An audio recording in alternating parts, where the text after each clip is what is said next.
प्रसारित करत आहोत कार्यक्रम अर्थविशेष.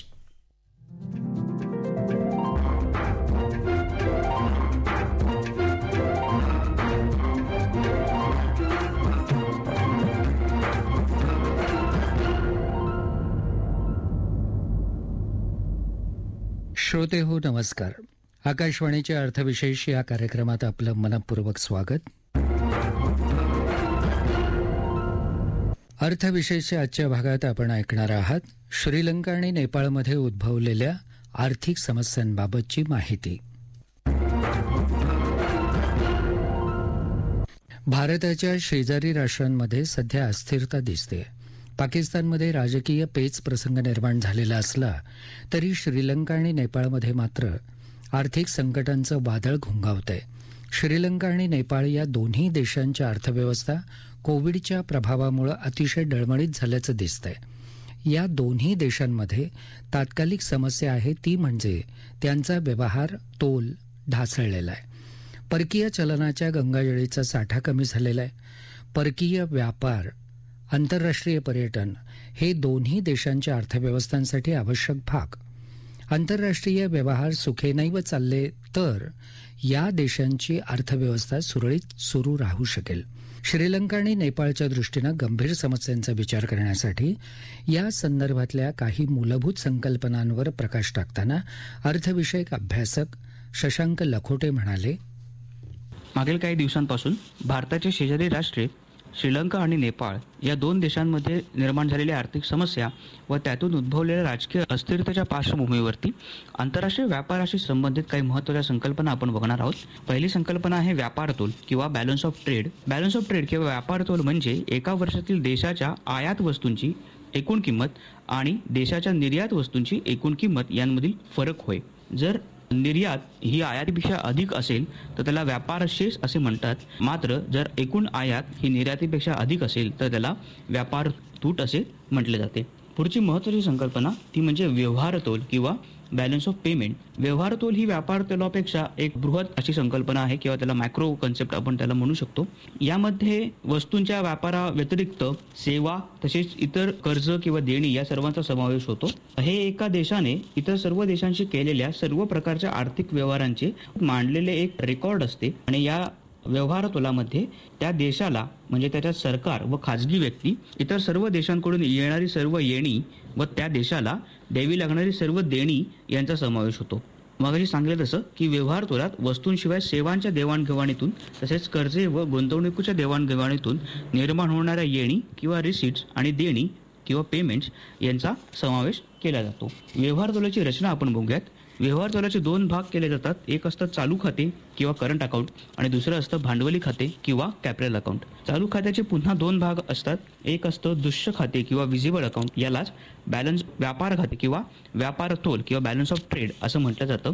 आणि दुसरं असतं अदृश्य खाते किंवा इनव्हिजिबल अकाउंट. या अदृश्य खात्यामध्ये पुढील व्यवहारांचा समावेश होतो. एक म्हणजे सेवांची देवाणघेवाण, मग बँकिंग, शिपिंग, शिक्षण या ज्या सेवा आहेत त्यांची देवाणघेवाण. त्याच्यानंतर परकीय कर्जावरील व्याज व गुंतवणूक यांमधून मिळालेले उत्पन्न.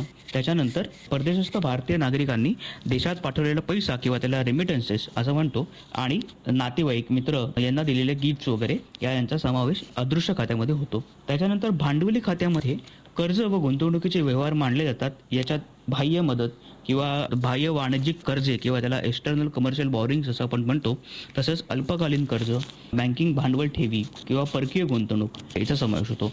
परकीय गुंतवणुकीचे पुन्हा दोन भाग पाडता येतात. एक म्हणजे प्रत्यक्ष गुंतवणूक किंवा फॉरेन डायरेक्ट इन्व्हेस्टमेंट आणि पोर्टफोलिओ गुंतवणूक. नंतरची महत्त्वाची कन्सेप्ट ही म्हणजे परकीय चलनसाठा किंवा त्याला फॉरेन एक्सचेंज रिझर्व्ह किंवा फॉरेक्स असं म्हटलं जातं. यात देशाच्या मध्यवर्ती बँकेकडे किंवा चलनविषयक अधिकार असलेल्या प्राधिकरणाकडे असलेले परकीय चलन म्हणजे त्या देशाचा परकीय चलनसाठा होय. परकीय चलनसाठ्यात पुढील घटक समाविष्ट होतात. सर्वात महत्त्वाचं, मध्यवर्ती बँकेकडे म्हणजे भारताच्या बाबतीत RBI असलेले परकीय चलन, त्याच्यानंतर मध्यवर्ती बँकेकडील सोने, त्याच्यानंतर स्पेशल ड्रॉइंग राईट्स किंवा SDR हे एका विशिष्ट देश म्हणजे सदस्य देशाच्या आंतरराष्ट्रीय नाणेनिधीच्या एकूण भांडवलातील वाट्याच्या प्रमाणात असतात.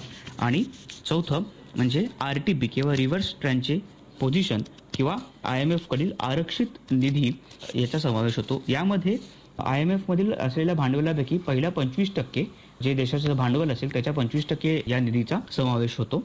त्याच्यानंतरच जे बॅलन्स ऑफ पेमेंट किंवा फॉरेक्सशी निगडीत 2 महत्त्वाच्या संकल्पना म्हणजे कर्ज प्रमाण किंवा रिझर्व्ह टू डेट रेशो. यामध्ये परकीय चलन साठ्यातून एकूण परकीय कर्ज फेडायचे असल्यास ते किती पुरेल यासाठी साठा आणि कर्ज प्रमाण काढलं जातं. त्याला रिझर्व्ह टू डेट रेशो असं म्हटलं जातं. त्याच्यानंतर इम्पोर्ट कव्हर किंवा आयात आवरण. निर्यात शून्य असल्यास परकीय चलन साठ्यातून किती महिन्यांची आयात करता येईल त्याला आयात आवरण किंवा इम्पोर्ट कव्हर असं म्हटलं जातं. श्रोते हो, गेल्या काही दशकात सगळेच देश एकमेकांशी अत्यंत अर्थपूर्ण रीतीनं जोडले गेलेले आहेत. विशेषतः जागतिकीकरणानंतरच्या काळात एका राष्ट्रात काही समस्या निर्माण झाली तर इतरही राष्ट्रांवर त्याचे परिणाम व्हायचे. आपल्या शेजारी राष्ट्रांमध्ये सुंदोपसुंदी असेल तर आपल्यालाही पर्यटन, अर्थव्यवस्था आणि इतरही क्षेत्रात आपल्याला अडचणी भेडसावतात. आर्थिकदृष्ट्या या परिस्थितीतून बाहेर येण्यासाठी भारत सरकार या देशांना मदतीचा हात पुढे करत आहेच, परंतु त्याबरोबरच अर्थव्यवस्थेसाठी सर्वंकष विचार करत राहण्याची गरज यातून अधोरेखित होते. अर्थव्यवस्था विविध खांबांवर उभी हवी, त्यात वैविध्य हवं आणि विशेषतः कृषी सुधारणा राबवताना संयम आणि समयसूचकता पाळणं अत्यंत महत्वाचं आहे. असे अनेक धडे या निमित्तानं आपल्याला शिकायला मिळतात. मागील काही महिन्यात कोविडच्या समस्येवर मात करणं या देशातील सरकारांना शक्य झालेलं नाही.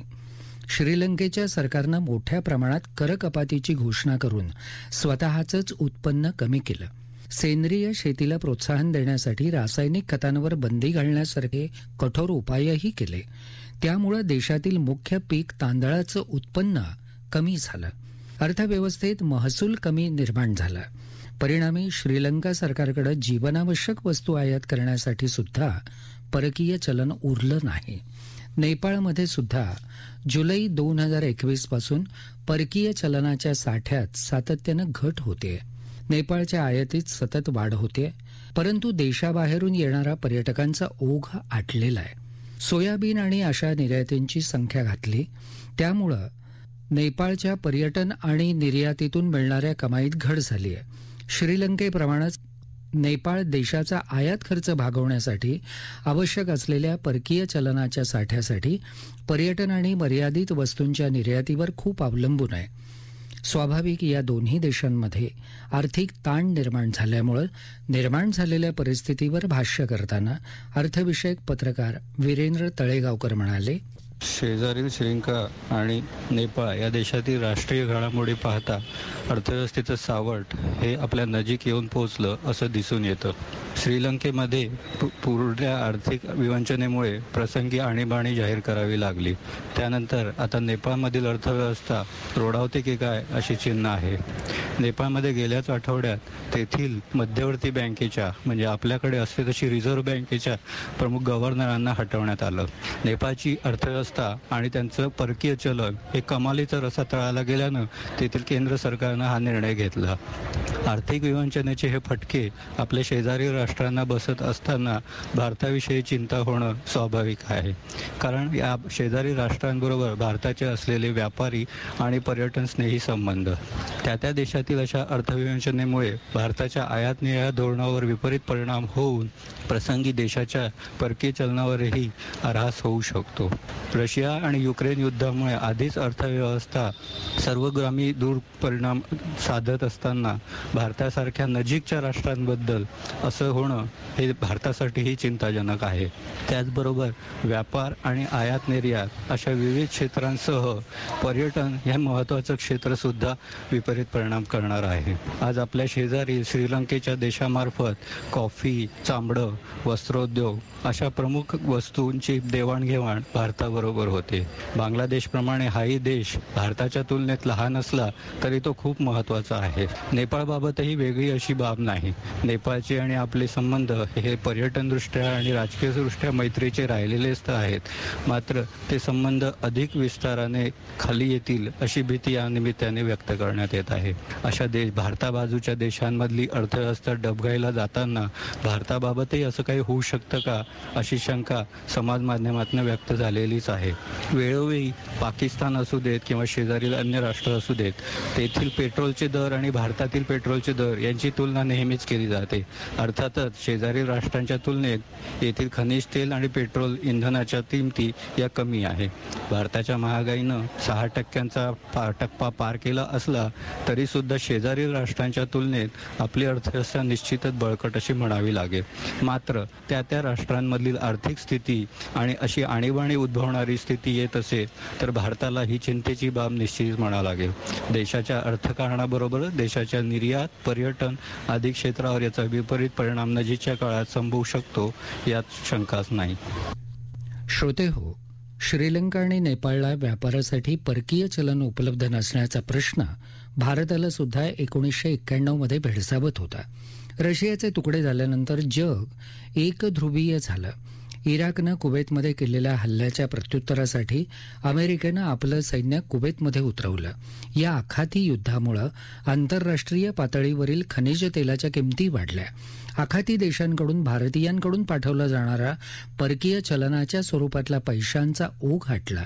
यातून निर्माण झालेल्या अनिश्चिततेमुळे अनिवासी भारतीयांनी आपल्या आर्थिक ठेवी काढून घेतल्या. त्यामुळे परकीय चलनाची अधिक गरज निर्माण झाली. परंतु भारताकडे मात्र काही दिवस पुरेल एवढाच परकीय चलनाचा साठा शिल्लक होता. अशा वेळेला सरकारनं आंतरराष्ट्रीय नाणेनिधीकडून कर्ज मिळवलं, आर्थिक सुधारणांचा कार्यक्रम राबवला आणि या आर्थिक संकटाचं रूपांतर संधीमध्ये केलं. आपल्या शेजारील राष्ट्रांना त्यांच्यावरच्या संकटांमधून अशाच संधीची दिशा मिळावी अशीच आपली अपेक्षा आहे. सर्वे भवन्तु सुखिनः ही भारताची आध्यात्मिक भूमिका सर्वच राष्ट्रांना लागू व्हावी अशीच सर्वांची इच्छा असेल. आणि याबरोबरच आजचा अर्थविशेष हा कार्यक्रम संपला. आकाशवाणी मुंबईच्या प्रादेशिक वृत्त विभागानं हा कार्यक्रम सादर केला होता. सादरकर्त्या सरस्वती कुवळेकर, निर्मिती सहाय्य विवेक वानखडे, लेखन विनोद देशपांडे आणि निवेदन उमेश घळसासी.